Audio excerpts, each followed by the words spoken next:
It fell from the sky like a rug being pulled out from underneath you. That's how the captain of a doomed USAir flight described the crash that killed 37 passengers.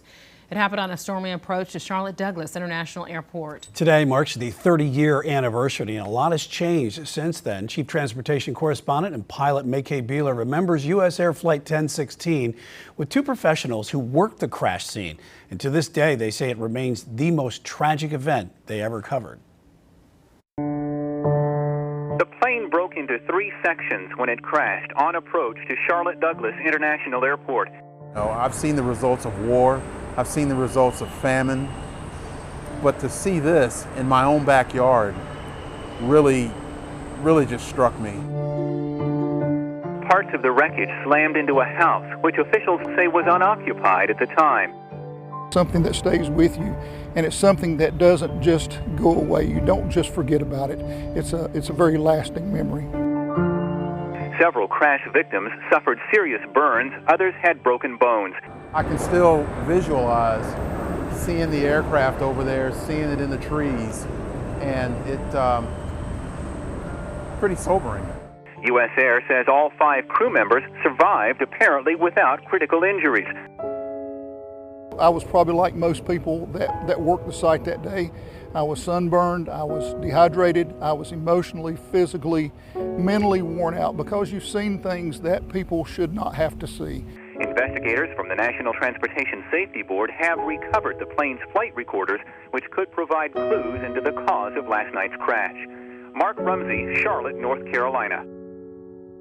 It was July 3rd, 1994, the morning after one of the darkest days in Charlotte aviation history. That's when Colonel Steve Martin and photojournalist Terrace Allen found themselves working a smoldering gravesite. It really shakes you to your core. You look at life a little bit differently when you see death on a large scale, when you see how fragile life can be. The colonel served as the disaster preparedness officer for the 145th Airlift Wing of the North Carolina Air National Guard. His job that day was to direct the body recovery. Of the 57 people on board USAir Flight 1016, 37 died in the fiery crash. It was a day when the first body that you recover is an infant and you're a parent. That gives you a different perspective on everything. For Allen, it wasn't just another day covering breaking news. The thing that stood out to me was standing there and seeing broken up fuselage and the debris field, and standing there looking at the flight deck or the cockpit of this DC-9, and we're really like a few feet from it. And I was thinking, my goodness, I just felt so bad for the people involved.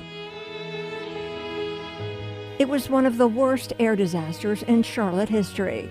The National Transportation Safety Board concluded the crash was the result of wind shear, rapidly shifting winds from a thunderstorm-induced microburst, a violent downdraft that slammed the McDonnell Douglas DC-9 to the ground. It happened in the blink of an eye after the pilots aborted a landing during an intense rainstorm on approach to the airport. When you see everything from children to older people that have died in a terrible manner, no one should die in that manner. And when you see that, it does change you because you look at life a little bit differently. You have a different perspective on how things can be nice and peaceful and calm one minute, and the next minute it can be a disaster.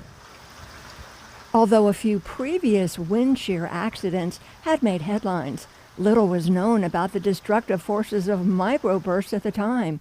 Retired United Airlines captain and aero consulting expert Ross Amer says almost all regulations and safety rules are written in blood.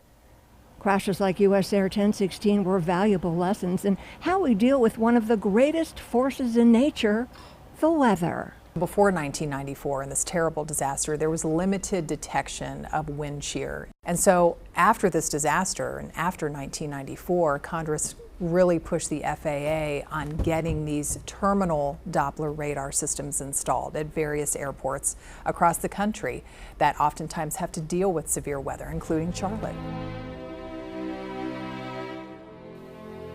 No words can lessen the grief of the families of the loved ones lost on Flight 1016. But significant changes and new safety measures were put into place as a direct result of that accident. Better pilot training, better decision-making, thunderstorm avoidance, better understanding of weather prediction and wind shear detection, all of that a game changer, making USAir Flight 1016 the last U.S. airliner to perish in wind shear. There was a new airport overlook at Charlotte Douglas International Airport. It is chock full of play space, a happy place of family fun, laughter, kids full of life.